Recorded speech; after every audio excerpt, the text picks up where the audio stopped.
Ladies and gentlemen, I'm going to call this meeting to order, the Mayor and Board of Commissioners for July 13th. Can I get the roll call, please? Yes.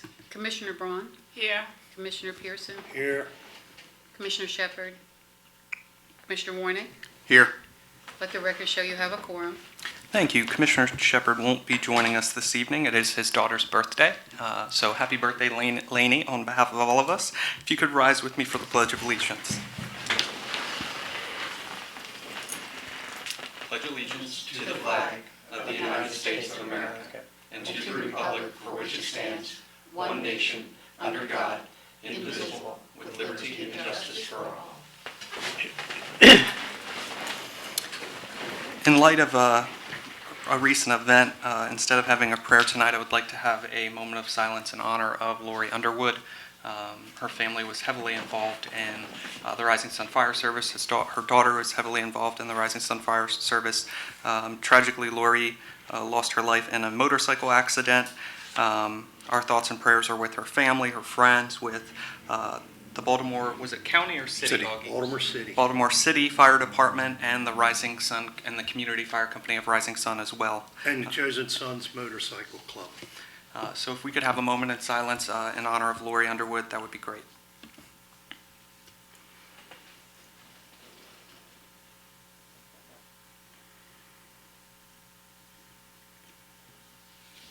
Thank you. We don't have any public presentations this evening. We do have a few business meeting items. Town Administrator, do you have those? Yes, I do.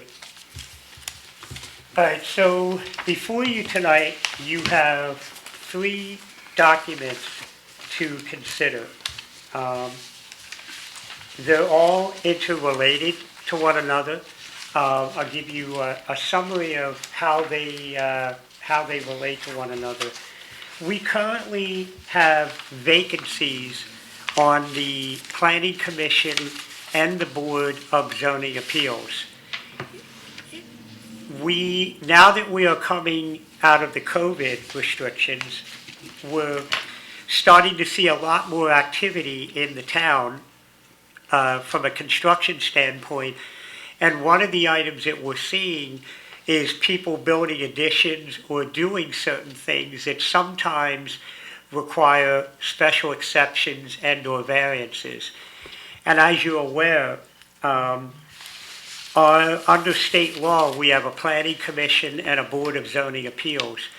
And whenever somebody needs a special exception or a variance, the planning commission has to look at that request, and then they make some type of recommendation to the Board of Zoning Appeals, and then the Board of Zoning Appeals makes the final determination of whether or not somebody is going to be eligible to receive a variance or a special exception. Excuse me, that can be very difficult to do when you have vacancies on the board. So we have a variance request for a property who wants to put an addition on the front of their house. They basically want to take a patio that's in the front of their house and put a roof over top of it. And they are encroaching within the required front yard setback. So they're going to need a variance to be able to do that. So we need to get a fully outfitted planning commission at the very least. Not to mention the fact we are still heavily involved in making changes to our zoning code and our land development code so that we're in a better position to deal with development than the town was back in the early 2000s when we had a lot of developments that sort of went sideways in large part because of a lack of codes. And so that's one of the primary roles of the Planning Commission, is to review zoning codes and land development codes and then make recommendations for changes. As you're aware, the Planning Commission prior to COVID had been meeting twice a month for about the last year and a half, 2 years, working on the comprehensive plan and some zoning plans. And I think I can even go back to Commissioner Warnick. When you were on the Planning Commission, we were working on the zoning code at that time and the land development code, and that goes back, a good 7 to 8 years ago, so to speak, when we were doing that. So it's been a long process. Long story short, we need Planning Commission members. So The other thing that we have been addressing is how to get people interested in being on the planning commission. And there's a thought process that if we added more details to the planning commission guidelines in terms of the prerequisite to be on a planning commission, I think you have a better shot of good young professionals in the community wanting to be involved if they realize that there's like a preferred background or professional background or level of experience that you bring to the table. Because unlike the way our planning commission has had to do over the last, let's say, almost 2 decades now that we're out of the sewer and water moratorium, the sophistication of the level of cases that will come before the planning commission are going to be a lot more intense, so to speak, because now people are able to build bigger things and more things because we now have adequate water and sewer. So we need a level of education and training to come in on the planning commission to be able to deal with some of these issues. So you're going to have an ordinance before you tonight that's going to talk about a preferred list of professional background for people to have in order to be able to serve on the planning commission. In addition, over the years, the town has made changes in its regular codes. I mean, it's no secret at one time we had a lot of, we got hung up with a lot of politics between some mayors and elected officials in the past that actually gummed up the whole process because we had elected officials that refused to do certain things because they were able to. So we changed the code to make it so that the town wouldn't be basically hijacked by an elected official, more namely in the position of mayor, who might not want to do certain things that are in the best interest of the town. So we had to balance those things out. So we did things like give the Board of Commissioners a little bit more latitude to be able to take matters into their own hands when you had a mayor who decided to try to jam everything up. We did that in other sections of the code. Not me. Yeah, we did that in other sections of the code, but we had not addressed it in the appointments and vacancies involving the Planning Commission and the Board of Zoning Appeals. So you're going to see that in the document. The other thing is that by state law and by our town charter, you are permitted to pay appointed board members the same way you're permitted to pay your elected officials for serving. Our existing ordinance did not provide for planning commission members to be compensated for participation or the Board of Appeals to be compensated. The state law says they're permitted to do that, and our charter says we can do that. So in the ordinance, you're going to see language that enables you to be able to consider paying these folks in the future.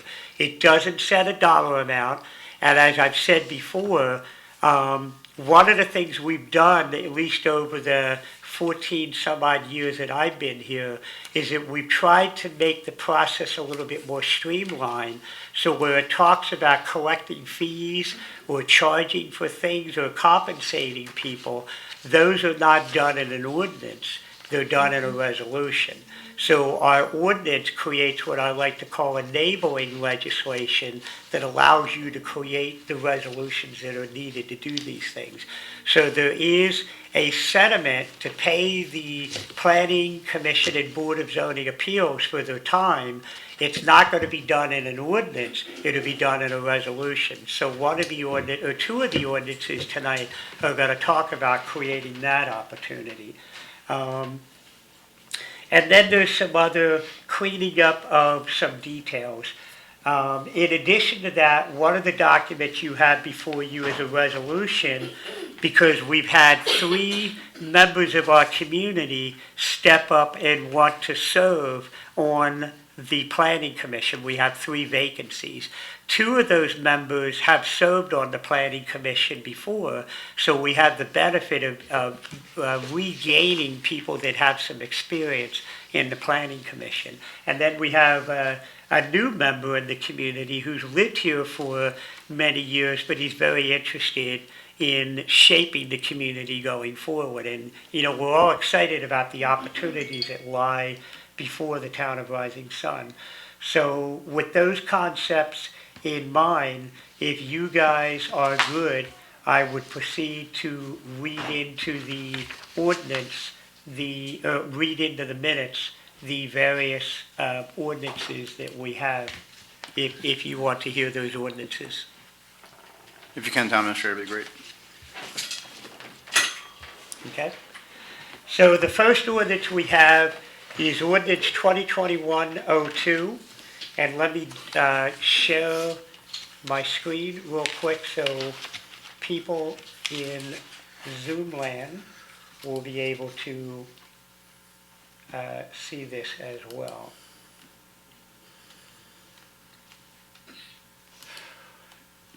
So the first ordinance we have is ordinance 2021-02, an ordinance of the Town of Rising Sun, Cecil County, Maryland, amending and adding language to Chapter 2 titled Administration and Government of the Code of Ordinances of the Town of Rising Sun in order to amend the requirements to serve on the Planning Commission and Board of Zoning Appeals, the composition of the membership, preferred education requirements, and compensation of members, and to repeal any and all other ordinances and parts of ordinances that are in conflict.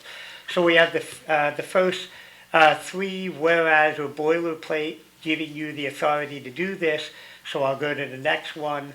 This chapter contains Article 2 titled Organization of Government, which establishes the various departments and positions that handle the day-to-day administration of the town government under the auspices of the mayor and commissioners. And whereas this article contains Section 2-209 titled Creation and Administration of a Planning Commission and Board of Zoning Appeals, which establishes the creation of a Planning Commission and Board of Zoning Appeals, the composition of membership, process of appointments, designation of a chairman, length of terms, removal, and vacancies. And whereas the town of Rising Sun is emerging from a decades-old water and sewer moratorium that prohibited the construction of any new development in the town of Rising Sun, and whereas the town is now viewed as an attractive place to invest in new commercial and residential development, which by its nature will require planning oversight and at times the issuance of variances, special exceptions, and special conditions to ensure that any new developments are in the best interest of the town of Rising Sun. And whereas the mayor and commissioners recognize where our residents live, where they work and play, how they travel, and the quality of these experiences depends in large part upon proper land use planning. And whereas the land use planning and the zoning appeals process is a prelude to the dynamic rise of new buildings, triumphant rebirth of towns, property upgrades and expansions in the inconspicuous but meaningful task of protecting property values. And whereas the mayor and commissioners recognize the importance of positively shaping the town's future by appointing qualified and committed individuals to serve on the Planning Commission and Board of Zoning Appeals, and to assist property owners and businesses to articulate and achieve a vision for how the town of Rising Sun should look and function in the future. Now therefore be it enacted and ordained by the town commissioners of the town of Rising Sun, Cecil County, Maryland, and it's hereby enacted and ordained by its authority that Section 2-209 of Chapter 2 of the Town Code shall be modified as follows. So, if I can take a break for a second. In the past, our town attorney has told us that we do not have to read word for word into the document. What I'm suggesting is these documents are rather lengthy because of the way they're structured to cover all the details. It's a lot of writing. So what I'd like to do is basically just summarize the amendments as we go down the document. Because a lot of this is where the word whatever is mentioned, you're going to delete everything after that word and replace it with this word. And it's a lot of mundane reading. So I'm just going to give you the summary of each amendment. So the First Amendment basically is the state of Maryland has changed the state law and how it empowers municipalities to create zoning, planning and zoning laws. And that language used to be covered in what was called Article 66B. Well, in 2009, the state completely gutted the annotated code and changed all the formatting. So although the concepts are the same, they're in different sections of a new annotated code. And our ordinance had all that old 66B language in it, so all we've essentially done is replace the 66B language with the new sections that are articulated in the new state code. So that's basically what we've done in the First Amendment, is replaced it with the new language. Which is simply called the this- land use article. Excuse me? Which is simply called the land use article. Yes, the land use article. So the Second Amendment talks about membership. And again, one of the things that we have done is that we have a seven-member planning commission, of which one of the members is automatically an ex officio member of the Board of Commissioners by state law. And at this current time, Commissioner Pauline Braun is the ex officio member to the Planning Commission. By state law, she is permitted to vote on all matters before the Planning Commission. So out of the 7 members, that leaves 6 members at large, basically. One of the other things that we are permitted to do is the law does not say that all of the members of the Planning Commission have to be residents of the town of Rising Sun. And so there's an argument to be made of, can you attract some other people that have a vested interest in the town, but they're not a town resident? And so the idea was, well, how do we capture the right type of person that's in the best interest of the town? And so what we decided to do was, of the 6 remaining members, with the ex officio being number 7, with the 6 remaining members, 5 of those members had to be bona fide residents of the town. The one remaining member could be a non-resident of the town if they were a property owner in the town of Rising Sun. However, they can't just be a property owner of a vacant piece of land. They have to be a property owner of an occupied dwelling or an occupied business, with the idea that they're essentially a landlord at that point. But they are a landlord that is closer to what's going on in the town because they have tenants that live there, so they're familiar with the water and sewer bills, the different laws that affect the residential property, and the same thing goes for the commercial property. So we're basically looking for non-residents that are engaged with town business. And we took it one step further to say that that individual has to be a property owner, of the town of Rising Sun for 5 years preceding their appointment. So we're not looking at just someone who bought a piece of land a year ago and now all of a sudden they're in a very important position on the Planning Commission. This is someone who's been in and around town operations for a 5-year period. So that's the change that is made in Amendment 2. Amendment 3 talks about terms of office. In reality, the state law says that Planning Commission members serve for 5 years. We did not change that. But in our existing ordinance, if you look what I have highlighted right here, there was a section that said that members of the Planning Commission could not be compensated for serving on the Planning Commission. If you remember, we said we want to now be able to allow Planning Commission members to be compensated. So the new change in here is basically eliminating that last sentence and then basically saying that in accordance to another section of the town code, and that section of the town code basically talks about compensating the elected body. There's another ordinance that we're going to be changing to add language in that section that talks about compensating planning commission members and Board of Zoning Appeals. So this section is just creating the enabling language to allow the elected body to compensate the planning commission. So that's what Amendment 3 is about. Amendment 4 is about removing people from the planning commission. We've always had that language.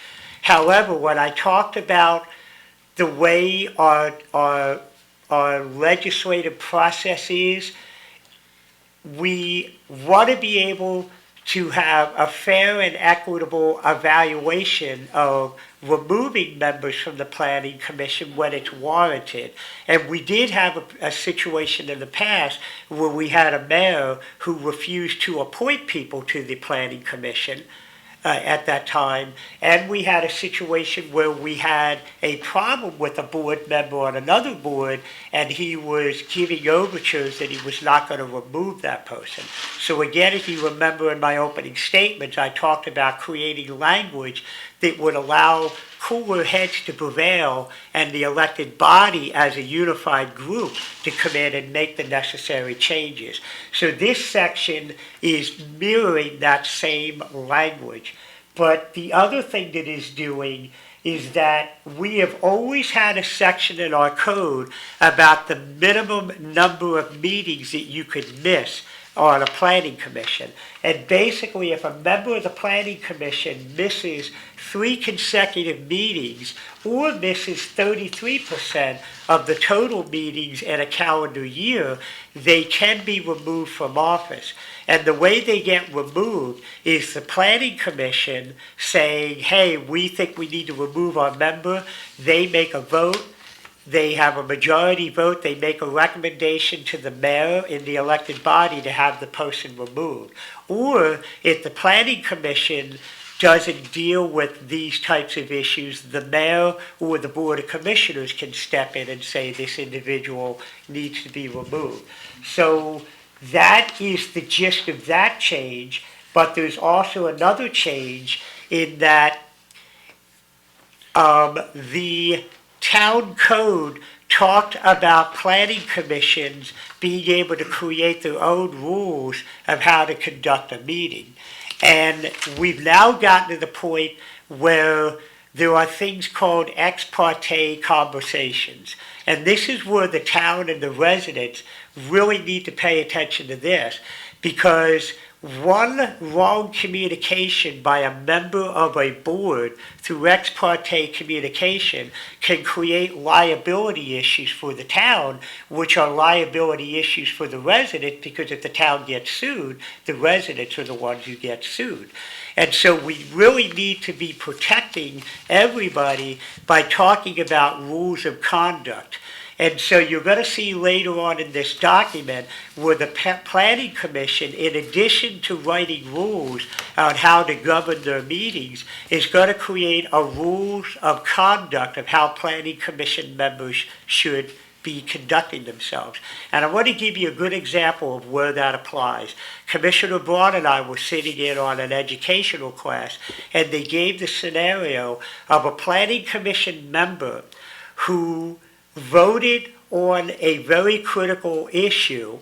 The rest of the board voted, let's say, 6 in favor and 1 against. That planning commission member decided to go out into the public and make disparaging comments not only about the planning commission, but the town in general and the applicant who got the approval that was needed, where the town ended up being sued for slander because that board member was essentially running rogue.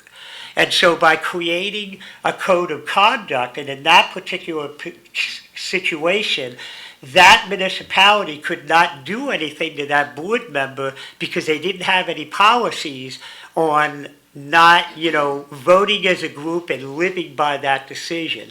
So a general rules of conduct would allow the planning commission to create that kind of language. Another area where you run into a situation is an applicant comes before the planning commission for a case, and a board member decides to have an independent conversation with that applicant, and somebody who is aggrieved by the process then comes forward and sues the municipality, because although the planning commission was supposed to deal with this issue as a group level, one individual member had ex parte conversations, which is essentially conversations outside the group of the body, and somebody got aggrieved by it, suffered losses, and sued the municipality. So our rules of conduct would be very clear about individual board members not being able to act independently. They get their authority and power by acting collectively. So I wanted to give that description of anybody who violates the rules of conduct, doesn't attend a meeting, or even by state law, if you're convicted of certain crimes, the state says you are to be removed from the planning commission. So this section here talks about those types of things. Amendment 5, again, just talks about how vacancies are filled. That goes back to the way the rest of our code talks about how vacancies are filled. Number 6, amendment number 6, this is where it talks about the planning commission being able to create a code of conduct in the planning commission. So that's what amendment 6 is. Amendment 7, this talks about the Board of Zoning Appeals. And we can fast track through this because everything that we just did for the Planning Commission, we're doing the exact same thing for the Board of Appeals. So I don't need to go through all those amendments with the exception of one amendment, which was amendment number 9. And amendment number 9 has to do with the fact that our current ordinance talked about the phasing in of positions. And that came out of the fact that this town used to operate with only a 3-member Board of Appeals. And when they decided to have 5 members on the board, they had to create a format for staggering the terms so that all the board members didn't come up for reappointment at one time. So now that we did that in 2012, there's no longer a need to have that section that talked about the staggering of the terms. So all this amendment is just eliminating that section of the code, which will result in all the numerical references for all the other sections to automatically bump up. So that's what that amendment is about. And then you get all the way down to section 3, which talks about the minimum education and training requirements as set forth by the state of Maryland. Again, this goes back to the state of Maryland has a requirement that anybody who serves on a planning commission or board of appeals has to take eventually a 1-hour online webinar, and then they answer, I think it's 25 questions at the end. You pass that, now you can legally serve on a planning commission and a board of zoning appeals. However, that language was covered in Article 66B, so it's the same exercise. We had to bring in the land use code, which is the new law that governs all of that. The other amendment in here is that we had a formatting issue where under the old code we were using capital letter D and then lowercase alphanumeric symbols. The rest of the ordinance is large case alphanumeric symbols and then numbers, numerical symbols. So all we're doing is saying in this portion of the code, we're going to make the formatting correct. It doesn't change anything about it. And then we created a new section D3, which is the preferred background and experience. And this is where we're talking about trying to attract quality people to want to be able to serve on these boards. So in this case, we're just saying that a preferred background, it's like when you apply for a job and they say the ideal candidate will have this. we're doing the same thing in terms of saying the ideal planning commission member or Board of Zoning Appeals would have this type of training. And it's not restricted to these. So you have engineering, architectural, landscape design, a contractor in the construction industry, but I'm putting non-land developer, and I'll explain that in a second. We have property management, but again, non-land developer. We have facility maintenance. We have licensed property or construction trades inspector. We have attorney, paralegal, or other type of legal background. We have real estate broker, realtor. We have a previous elected official, planning or zoning member, or review board member of the Town of Rising Sun, or another local or state agency that might happen to have retired and move into the town. They have the background. We're talking about them being an ideal candidate to serve on the board.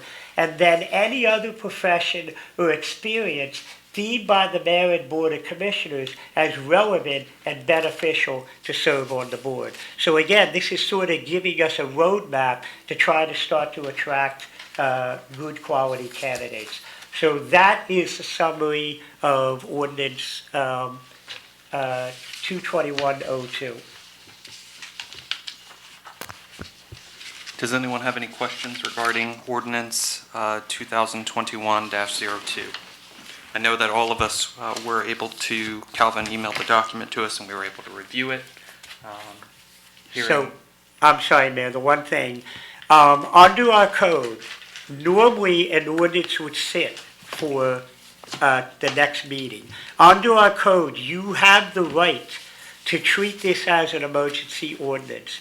And I would offer the idea that we have vacancies on our board in this planning commission, and we can't adopt the resolution unless we adopt this ordinance making the change. And you're So starting back up before the next town meeting. Excuse me? So the planning commission starts back up before the next town meeting. Yes, So yes. we'd like to fill those positions for that. Right. So you guys, before you make a motion to vote on this ordinance, you could entertain a motion to consider this an emergency ordinance, vote on that. If it passes, then you can vote on the ordinance. I make a motion that we consider ordinance 2021-02 as an emergency ordinance to be voted on tonight. Second.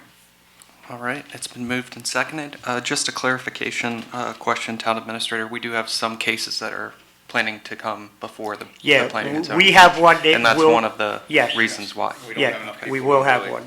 Okay. All right, anyone else have any further questions? Hearing none, all in favor? Aye. Motion passes 3-0. I move to Adopt. adopt ordinance number 2021-02 as read into the record. It's been moved and seconded. Any discussion regarding the ordinance 2021-02? Hearing none, all in favor? Aye. Ordinance number 2021-02 passes 3-0. All right, moving forward into our second ordinance, Town Administrator, 2021-03. Do you have that? Okay. So this one here is essentially an ordinance that creates that enabling language to allow the Planning Commission, members and Board of Zoning Appeals to receive compensation if the board so chooses to do so by resolution in the future. The other thing is that in discussions, we decided, and you're going to see this in the document, that in the event that as the town starts to grow, there might be other boards that need to be created. For instance, we might create a Park and Recreation Board, and the elected body could decide that those members should receive certain compensation. So you're going to see that this ordinance, if you want me to read it in, has language that basically gives you the flexibility, if you create other boards, to down the road by resolution compensate those board members also. Can you give us a synopsis? Yes. The way you did the Yes, 2021-02? so if you want me to read it into the ordinance, it's 2021-03, an ordinance of the Town of Rising Sun, Cecil County, Maryland, amending and adding language to Chapter 9, titled Fiscal Year Annual Budget and Financial Reporting of the Code of Ordinances of the Town of Rising Sun in order to provide for compensation of Planning Commission, Board of Zoning Appeals members, and any other members of boards as created by the Board of Commissioners, and to repeal any and all other ordinances and parts of the ordinances in conflict therein. So we've officially read that paragraph in. So now the summary of it, the boilerplate language is the same. The First Amendment here is to change the title of it. The previous title, if you look above, said Compensation of the Mayor and Commissioners. We're changing the title to Compensation of the Elected Body, Planning Commission, Board of Zoning Appeals, or any other board appointments as created by the Board of Commissioners. So that's the First Amendment. The Second Amendment is within the document itself, there is a section 9-101, which covers the mayor, a section 9-1002, which covers the Board of Commissioners. In order to bring in the Planning Commission and those other board members, I needed to create a new section 9-1003. And so that would basically be the compensation from members of the Planning Commission, Board of Zoning Appeals, or other board-appointed members as determined by the Board of Commissioners. And basically what this is doing is saying that all of those individuals on those boards can be compensated if the elected body now or at that time passes a resolution saying that they're going to be compensated and list in the resolution exactly what the compensation is going to be. Now, there's also going to be other issues that you could write into the into that. For instance, under the mayor and commissioners, the mayor and commissioners have to participate in something to be able to get that compensation. That's in the resolution. It's not in the ordinance. So if you choose to compensate these new board members, you would write in the resolution what they have to do. Do they have to attend half a meeting, all the meeting, so forth and so on. So you would set that same requirement of what's needed. And that's the summary of this ordinance.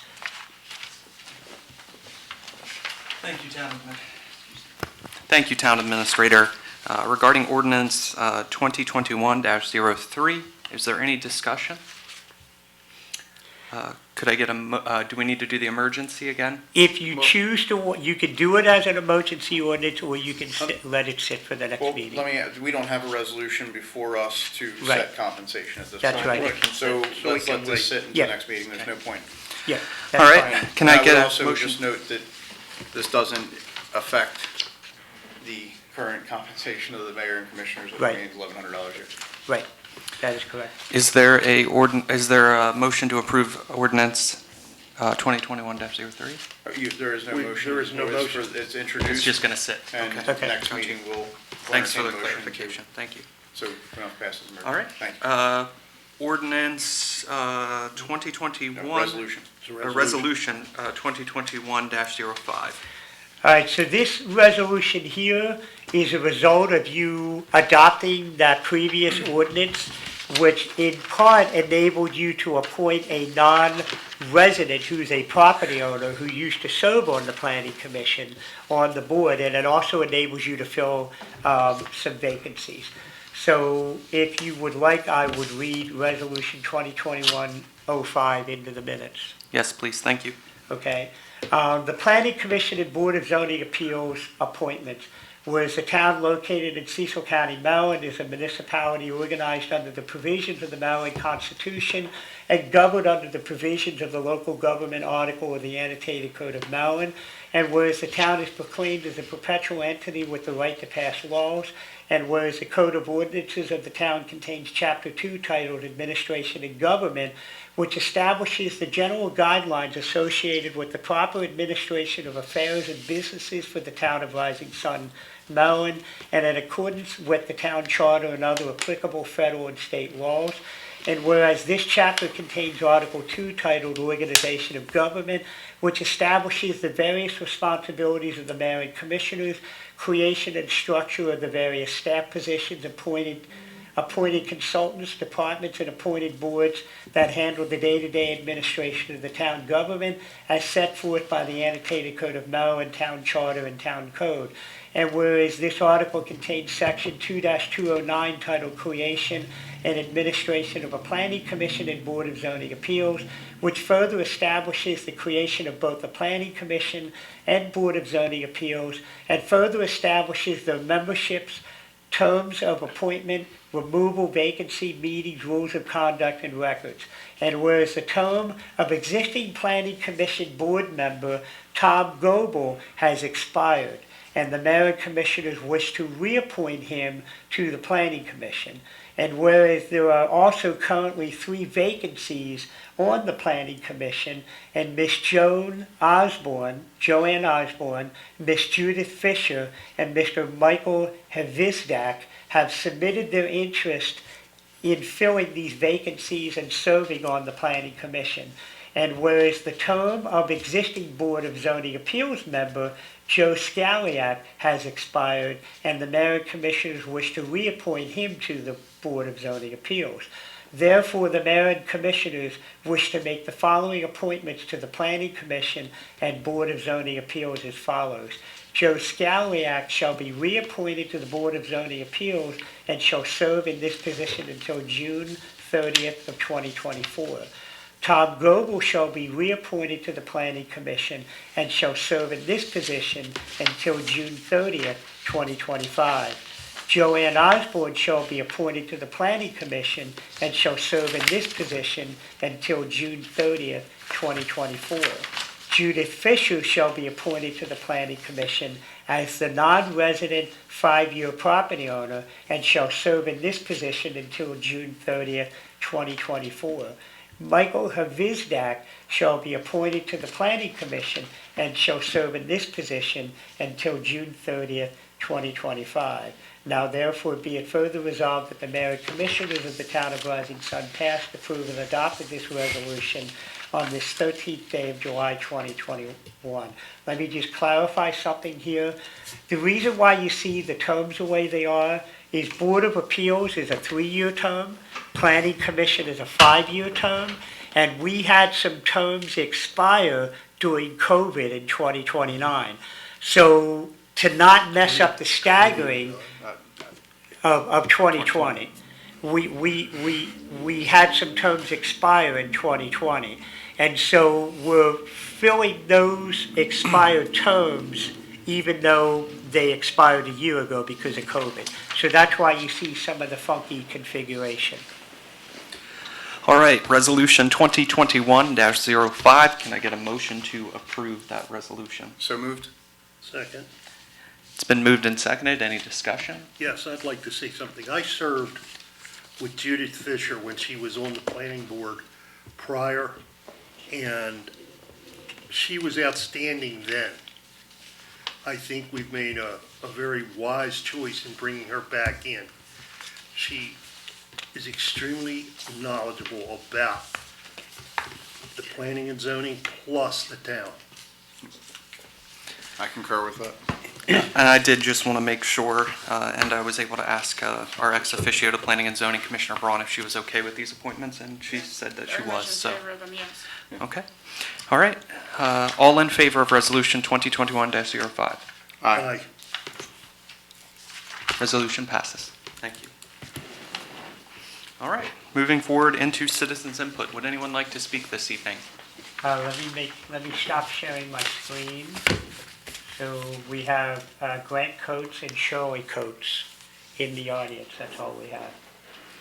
Would I'm not anyone- sure if either one of them would like to speak. All right. Heading into staff reports. Chief?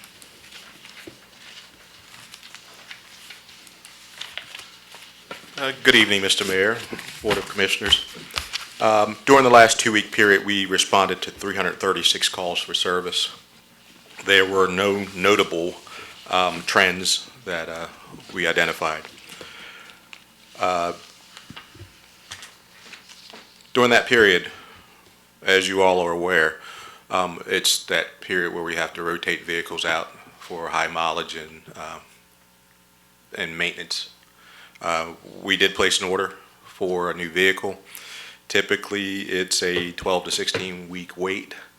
I was given not 6 months. I was given maybe the first quarter of 2022 as a delivery date because of the COVID backups, which is incredible. But we got to do what we have to do. But yeah, they give us the first quarter of 2022 for a delivery date. With that being said, one of our vehicles was damaged while on patrol back on July 3rd. The officer responded to a subject passed out behind a wheel in front of, in the town center shopping center. And he positioned his vehicle in front of it just to make sure that when the driver woke up, and if he was startled and decided to slam on the gas, it would not, cause any injury to any of the civilian population around. And of course, the guy woke up, hit on the gas, and slammed into the front end of our vehicle. A claim has been made to his insurance to repair the damage. Luckily, it's the oldest vehicle in the fleet, so it was a vehicle that was due to be rotated out. Next, if everyone's heard the news or has watched the news and with the recent events here in Cecil County with the domestic violence call for service, our officers face a tremendous battle when they go on any call. And as you see, it can turn deadly for them quickly. I guess I just want to take the moment right now to say thank you to those guys that are out here willing to do this job. After being, for lack of a better term, attacked in the media, on social media, for trying to maintain order and assist the public. And we still go out and put on this uniform, put ourselves in harm's way to make sure that the citizens of this state, this country, are safe. And I guess this is my moment to say thank you to those guys and to the citizens that still want us to do this job. We still need your help. If you see something odd, say something. If it doesn't look like it's right to you and it's a problem, we will come and investigate if we can. And with that being said, that is my report unless there's some questions. Thank you, Chief. I just want to say thank you, Chief, and thanks to your guys for all they do. Town Treasurer, do you have a report this evening? I do. Since we're back in person, and then since I'll follow the Chief. Thank you, Chief, for what you said. You're welcome. You all have a financial pack in front of you. I hope you had some time to review it before the meeting started. I do want to highlight some things. First and foremost, I'd like to thank my staff and the staff that work every day answering calls, doing the things that they do. It's hard to imagine, but we've actually taken the town from 0 e-bills to now we send 550 e-bills a month, which is outstanding.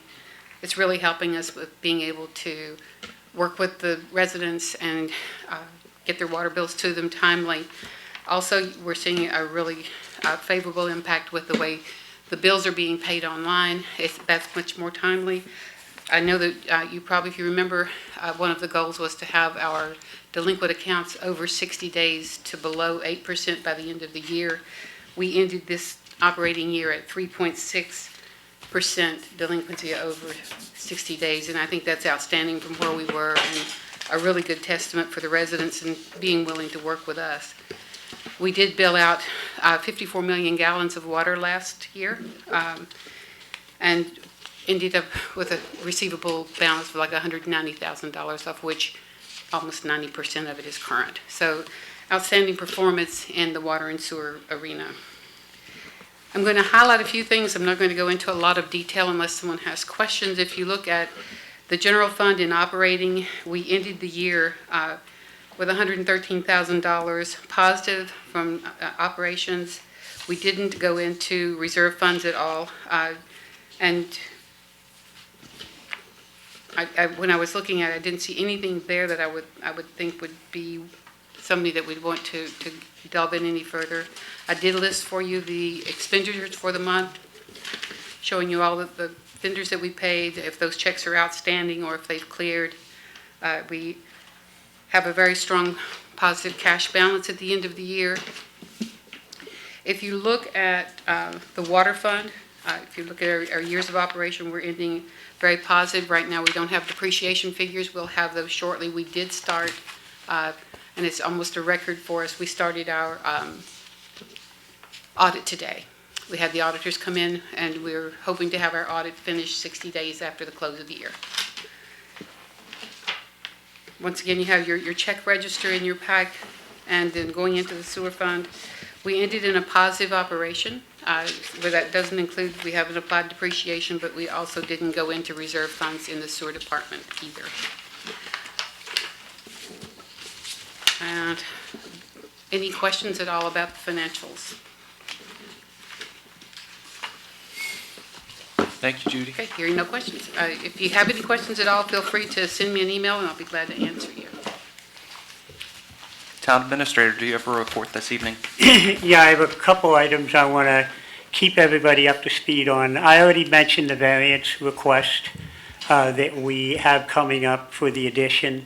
We did get an inquiry on I'm going to call it a 7.5 acre piece of land that wanted to annex into the town of Rising Sun. With that said, we're nearly complete the finalization of a comprehensive annexation packet. We've always had the annexation process per se, but now it's starting to get a lot more real with different entities now wanting to consider annexing into the town of Rising Sun. So the staff and I and the town attorney have been working on an annexation application per se, to have people formally filling out an application to want to be considered for annexation. We have received preliminary plans from the Maple Heights developer, Mr. Montgomery. That land was purchased, or the right to finish those buildings there was purchased by Gemcraft, and they have submitted the preliminary plans for review to finish out the project in Maple Heights. I've been working with the town attorney on that. We've been in contact with the county to make sure that the stormwater requirements are addressed and not considered to be okay, because the original preliminary plan was considered prior to the county making changes in the stormwater review regulations.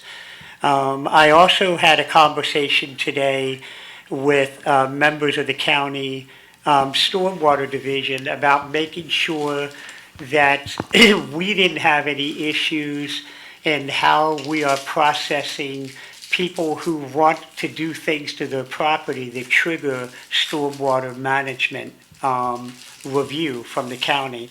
Currently, right now, Cecil County still does all the stormwater management review for the town of Rising Sun. So over the last, 10 or 12 years, we never really had anybody doing anything that would trigger that. Now we are starting to have that. So I was talking to members of the stormwater department about us creating sort of an application form, or modifying our application form that would make the applicant reach out to the county to get the stormwater approvals before they come to us, because the reverse of that gets it really convoluted.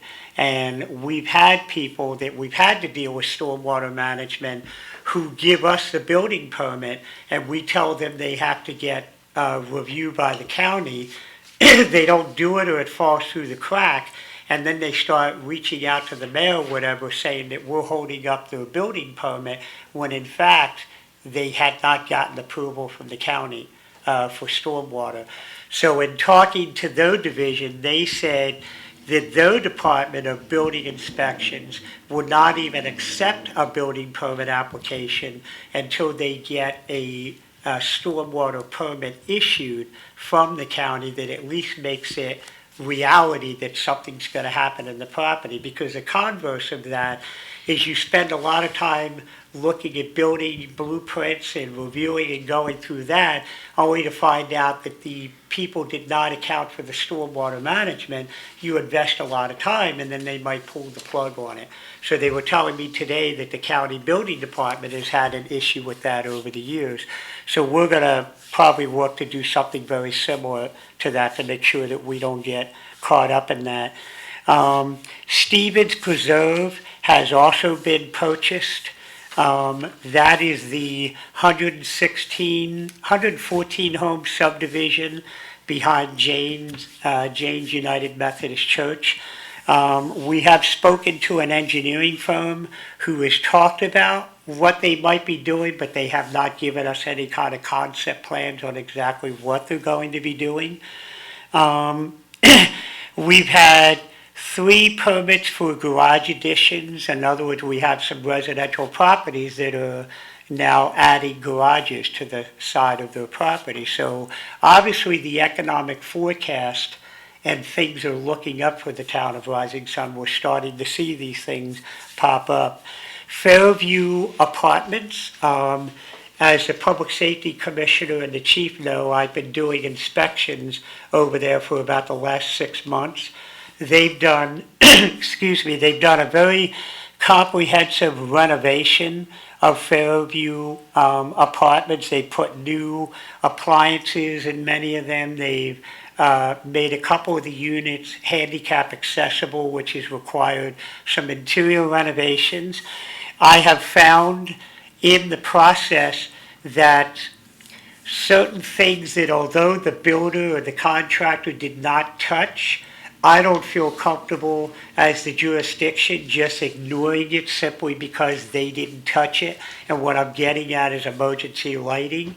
We've had them replace all of the emergency lighting in the facility because on one hand, the code has changed as to where they should be placed, and they were using older devices that are not, don't illuminate the hallways as much.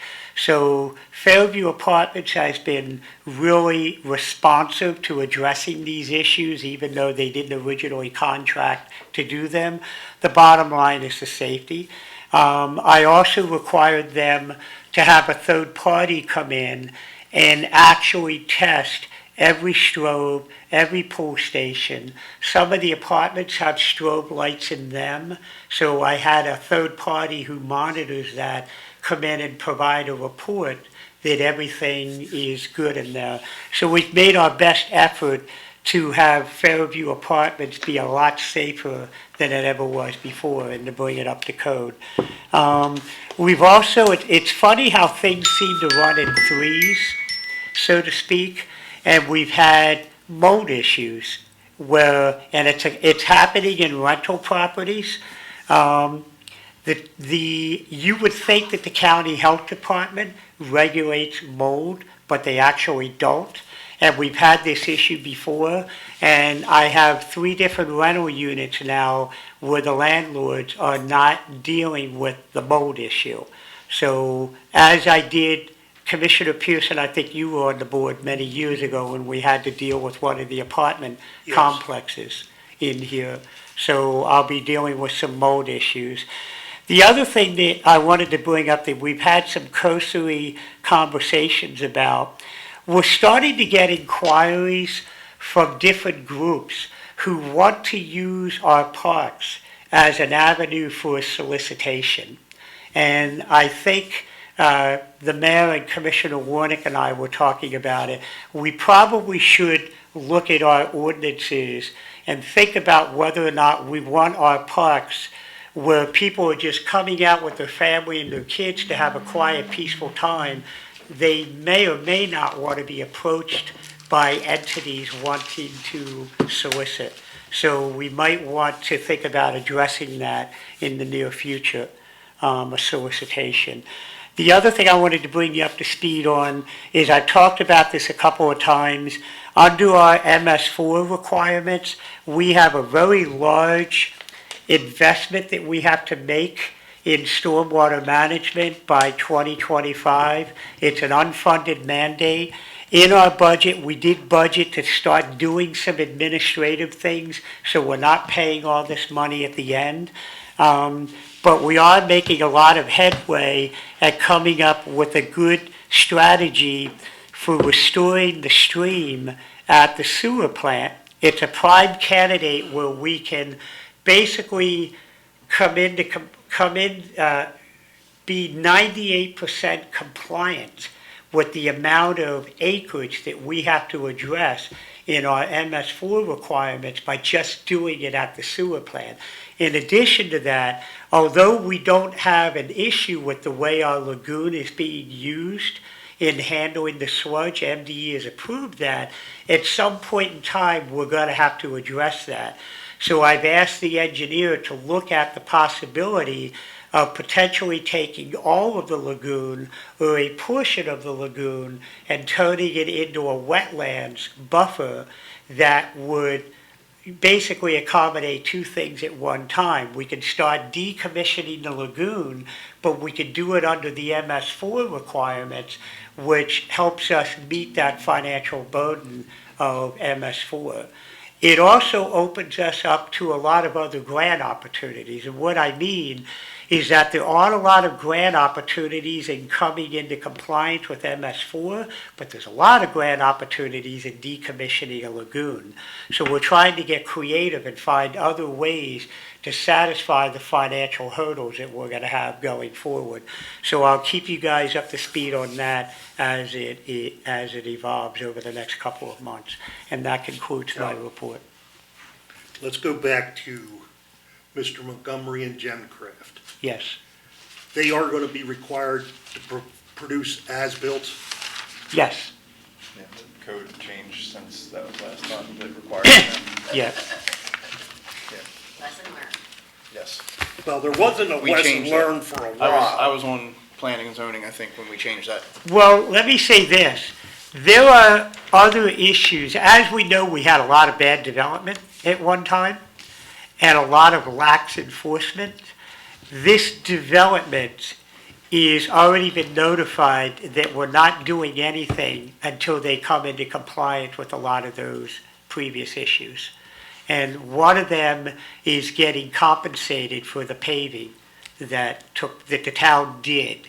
And again, that was a matter of, the town could take a hardline stance and say, hey, the potholes are not our problem, they're the developer's problem, but we had taxpayers, of which two of them are sitting on our board. But we have a lot of taxpayers For the record, down. that was decided before Right. I joined the board. We have, it's the same as Harrington Drive, Rising Hills. We had a developer that walked away from that. Brian's Grace, the developer walked away from that. And you can take a hardline stand and throw your hands up and say, hey, we have no legal responsibility, but that's not fair to your constituents. So the town has paid money. Here's an opportunity for us to get reimbursed for that because there's a whole nother section of this development that the developer wants to complete, and we've made it very clear that we're not doing any development until you reimburse the town for that. Yes, Calvin and I had a meeting with them to basically say that, and to also say that some of the plans may need to be revisited, the length of the roads may need to be extended, the width, yeah. Yeah. So, thank you, Town Administrator. There is no Town Attorney report this evening. Moving forward into the Mayor's report, my report is pretty brief. Myself and our board attended the Maryland Municipal Conference before this past, I guess, end of June. I wanted to say that I thought it was actually the best conference that we've had in a while. It was great to spend some time with our board, with our staff. I also wanted to thank everyone that went down there. I was surprisingly reelected to their board of directors, which surprised me. They campaigned pretty hard for those slots, and I didn't campaign at all. So it was kind of surprising that I got reelected to it. You were one of the top vote getters too, weren't you? Yes. Yeah. The other thing, I thought you were voting for me as well. is I wanted to say, yeah, right. The other thing is I wanted to say a huge thank you to MDE Secretary Ben Grumbles, who came up and visited with Calvin and I. He toured a stormwater runoff project at Triangle Park. He was very impressed with the park, Commissioner Warnick. And we spent some time over coffee talking and just, talking about how many great things are going on in the town of Rising Sun at Rise and Grind. He had a great visit and definitely wants to come back and visit Bog Turtle Brewery, so we're looking forward to the next time he comes back. We do have an upcoming visit as well from the Commerce Secretary, and she will be visiting Plumpton Park Zoo, so we're really excited about that as well. I also wanted to say that myself and Joanna attended the Salute to Veterans in Northeast. It was a wonderful event, and it was great to get back to some sort of normalcy. They had a lot of folks come out and enjoy fireworks and enjoy the ceremony there, so it was a great evening. Moving forward into Commissioner comments, Commissioner Braun, I have no comments. Commissioner Pearson. I've got a few tonight. Uh-oh. First of all, I'd like to reemphasize what the chief said about our officers. Sometimes strange circumstances come up and you don't realize the questions you're going to be asked. This happened on Saturday at Lori Underwood's memorial service. The people asked how we keep a lot of people, let me rephrase that, from the Baltimore area, asked how we keep our drug problem down. And I was very blunt with them. We enforce very stringently. And they were very surprised at not only that, but how clean our town was. So that's really good for our officers and for Public Works. We've made an extremely good impression upon a lot of people from outside of the town. The Freedom Church honored their officers by giving them a gift basket, and we'd like to thank them for that. Calvin, this one's for you. Okay. Legit. Are our rates going up? Not that I've been notified. Okay. Yeah. Well, other towns in the county are. I just wondered if we were. I've not been notified of it. I'll double check that tomorrow. And the last thing that I have, fireworks. You looked at me when you said that line. Okay, I understand that some people think that it is their right on the 4th of July, New Year's Eve, to detonate fireworks. Well, unfortunately, there's other people who are affected by these things. And I would like to remind everyone that most fireworks in the state of Maryland are illegal. And you are committing a crime. But what is really bothering me is when you go on social media for the people who asked you to stop fireworks and call them scumbags. I think that Keppel's Mill Court, the people down there had really pushed it past their limit by doing that. I could go on, but look at this past 4th of July, and you had a 9-year-old boy who died in a fire, fireworks related, and you had an NHL goalie, an active goalie, who died because of a fireworks incident. It can happen here, and it shouldn't happen here. So that's... Commissioner Pearson, remember the one we talked about, a volunteer firefighter in Pennsylvania died Yeah. as a result of a house catching on fire due to fireworks landing on the roof. We've all, in the past, at some point had unfortunate things happen with fireworks. Growing up, I had a good friend, but I had my neighbors when I had my Jeep who didn't care the fact that they were letting off and the remains were coming down on the top of my cloth top Jeep. Right. You know, well, it's, you know, we're just letting them off up here. We can't, you can control it. But anyway, fireworks are illegal, and next year you will find out how illegal they will be. So, thank you. You said next year. We've still got more holidays coming about. Fireworks. Yeah, well, I'm not waiting till next year. Okay. I'll put it to you that way. All right. So we're not gonna wait till next year. The next holidays that are coming about, many people were warned this time. There were several comments made, well, that's the fine, we'll just go ahead and pay it. Well, we've given you an order not to do it. Now it changes from just a fine to a criminal act. So we're not waiting till next year. We will deal with it so, as best we can. I just will make wanted to this- clarify, Augie, it wasn't Commissioner Braun setting them off or anything. No, I know it wasn't. I know it wasn't.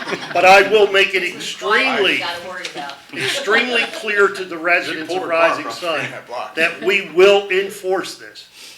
I've been on the opposite end of too many bad things with fireworks. So please understand, you have been warned.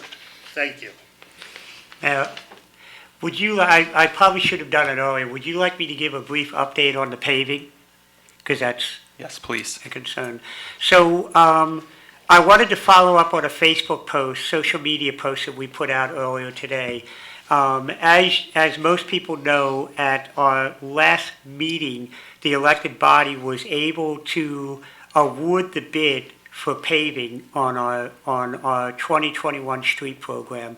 What I think got lost over this past couple of months is there were a variety of reasons why the town had to wait so long. Everybody's been following the news and they've seen the skyrocketing cost associated in the construction industry. It's not just 2x4s and sheets of plywood that get impacted. When the freezing happened in Texas, one of the largest manufacturers of the resin that goes into plastics was located down there, and that set the whole PVC pipe community in an uproar. In addition to that, a lot of those resins are used in blacktop, paints, and paving. And we had some other issues where just to get prepared for Sunfest, we wanted to repaint the yellow lines and back the blue and back the emergency responders out here. And our contractor said he had a heck of a time just buying the paint that is necessary, and he found it basically in a shed in some company's property that had it left over, and he paid an arm and a leg to get it. And they were looking at huge back orders. So one, we had to wait because of that, but also our original estimated costs for this paving project were roughly about $932,000. We only bring in $934,000 of real estate tax. So yes, we finance that over a period of time, but to put it in perspective, that's a lot of money that would have knocked us out of the ability of being able to pave as many streets as we wanted to. So I know it was difficult tolerating it, but by waiting, our cost actually was reduced by 29%. And we realized a savings of about $270,300 in savings just by delaying it for 2.5 months. So that's enabled us to do all the paving that we wanted to do. So it is going to take place. It's scheduled to take place the last week in July. We're going to reach out to everybody if that timing changes. We're just finalizing paperwork and trading insurance policies, so forth and so on. So it is going to happen, and obviously we appreciate everybody's patience. And that'll be, the paving project will begin with Louise Court. That is correct. Okay, thank you. Commissioner Warnick. No report. Thank you. All right. Upcoming town meetings. We have another town meeting on July 27th. Then we have another one on August 10th. You can see on the agenda the trash, recycling, and waste yard waste schedule. Town Hall will be closed on Labor Day, which is in September. Is there anything else to come before the board this evening? 2 weeks in October, Yeah. okay. Just waiting. I guess we could add that, Commissioner Warnick, we had talked about the fact that one of the local charities, CASA, wants to do a movie Yes. night with us, so we'll be working with them to probably get something done soon. Yeah. Sometime in August, more than likely. All right, anything else to come Best before? weather shot tends to be August. Yeah. Anything else to come before the board this evening? All right, June and July never could- work. Could I get a motion to adjourn? So Make a moved. motion. Second. It's been moved and seconded, all in favor? Aye. Thank you.